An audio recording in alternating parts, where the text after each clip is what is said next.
welcome to America Speaks, the show where we discuss the topics of the week happening in the nation. I'm Angelo, and to my right is Gary. Welcome to the show. Okay, Gary, first topic of the day is the healthcare reform vote. This Sunday, the Senate bill will be going to the House for reconciliation, where it will be voted upon.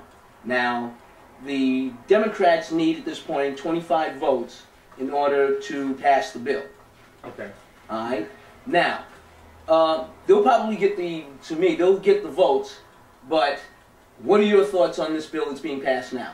It's disappointing. It's disappointing, one, that it does not include the public option, which was a major piece of this legislation to make it healthcare reform. Without it's just healthcare expansion.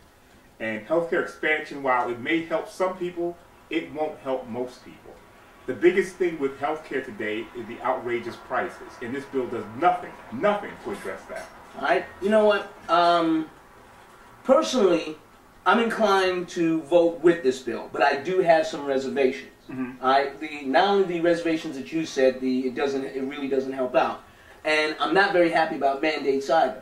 But what disturbs me. Well, I'm okay with mandates. Mandates are all right. Certain things like education is mandate, right? A child doesn't have an option. You have to put your child in school. But at least there's a benefit out of it. In this bill, the benefits, and this is admitted to by Gates in a press conference, that most of the things that they said that we're going to get is not going to happen immediately, except the mandate, but 4 years from now. Yeah, I understand. But the disappointing thing for me is that there is no comprehensive, they're going to call this comprehensive health care. There's no comprehensive improvement in the system. The problem is the system. And this does not address that. All this does is take 32 million Americans and mandate that they have to get insurance. I absolutely agree.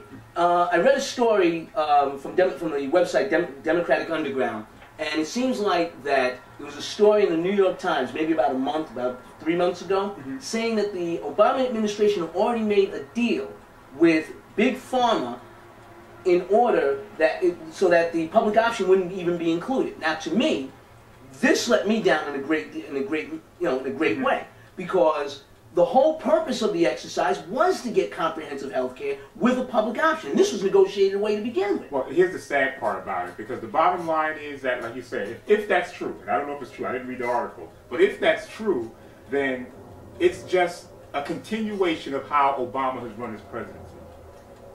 He has been no different than any Republican that's been in office, that he's looking out for big business. It's the little man that takes it on the chin, that all the promises that he's made during his campaign were just that. Just like every other politician, the promise of change is, there was no delivery on the change. Washington is the same as it was 4 years ago, and 4 years before that, and 4 years before that.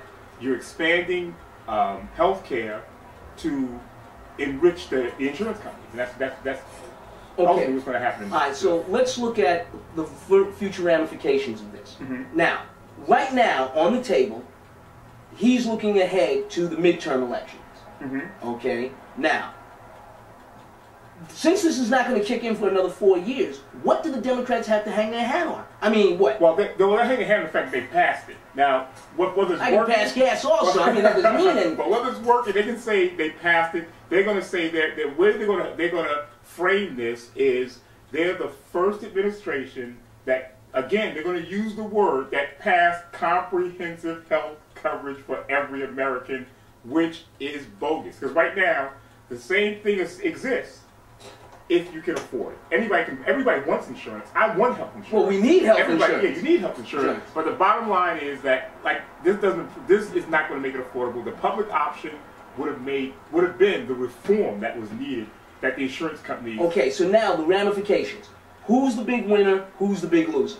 The big winner are the pharmaceutical companies. The big winners are the insurance companies, and the big losers are the American people. Okay, so now the Democrats are hanging their heads on this. And the big losers will be Obama in 2 years from now when he runs for re-election. Well, how so? Again, like you said, he can say on his platform for re-election, hey, I gave you comprehensive health care. Well, he wins. If the price of health care comes down and becomes manageable, he wins.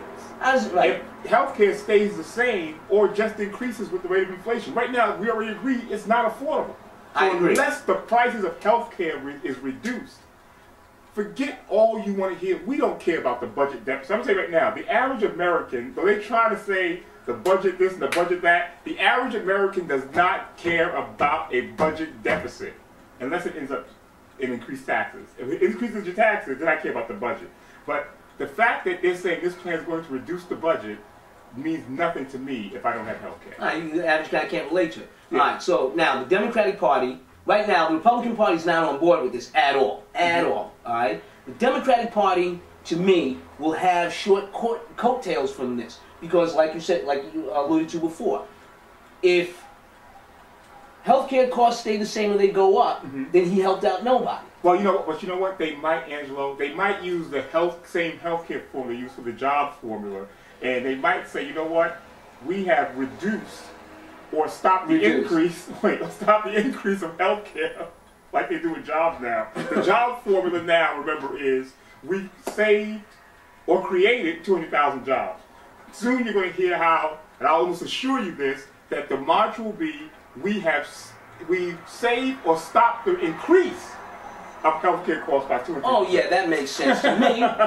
It's sort of like what they do to dresses nowadays. They just don't call people fatter nowadays. They just expand the waist size and call it thinner. You know? Exactly. I mean, and to me, and I was an Obama supporter, not early on, but he kind of convinced me. Well, that's just it. I was never an Obama supporter. But I'm gonna tell you right now, I was not going to support him just because he was a black candidate. Neither did I. I knew from the speeches he was giving that you didn't understand how the world works, or either you did. He's an intelligent man, so either you did or you were just lying. Because when you talked about pulling troops out of Afghanistan and Iraq, which hasn't happened yet today, this is 2 or 3 years in. Right. Matter of fact, you've expanded how many troops are in Afghanistan. Matter of fact, all you did was reverse which war is getting the focus and which war isn't. But both wars are still going on, mind you. And Kens like to talk about how they'll pull troops out. And that tells you don't have a full understanding. We're getting over healthcare, but that tells you have a full understanding of how the nation works. That's one. Or you were just lying. And I always have a problem with that. And now to promise healthcare when you know there are going to be fights and battles that you have to take on, right? A big fight to reform healthcare was going to be a public option. And that was the first thing you get. Like, if the report says it's true, you gave that up before it was even a fight. Oh, that's what always puzzles me. See, now, I understand, you and I understand politics. And I'm okay with a give and take. That's politics. But to be sold out this early. But Angelo, when you give and take, Angelo, when you give and take, you give and take small things to get your big thing passed. Oh yeah, you absolutely. You don't give up the big thing to get the small. See, no, like I said, I understand that. I understand that, but this is what I find disappointing. You see, I understand that. I understand the give and take and the horse trading of legislation. What gets to me is that this was given away way beforehand, and someone's got to pay a price. What I feel as a progressive at this point is that he's put me in a bad spot. He's put me in a spot of, well, their premise is don't let the perfect blow the good. I'm saying don't let the acceptable be acceptable to the good either. He's left his progressive wing out there like that. On either you'll take what you're given, or you'll get something else that you don't want. Or you'll get nothing. Right. And that's the issue. So we're going to wrap up healthcare. So we're coming to a close to this segment. So healthcare, if passed in its current state, do you think good or bad? If I had my druthers, if I was in the seat, I'd vote no. Me too. I would scrap it, and you know what? If I'm going to do it this way, I'm going to put in a public option. The Republicans aren't going to support it anyway. If you're going to pass a bill with literally not one, if you're able to pass a bill without one Republican vote, pass the goddamn public option. Okay. All right. On that note, we'll return after this brief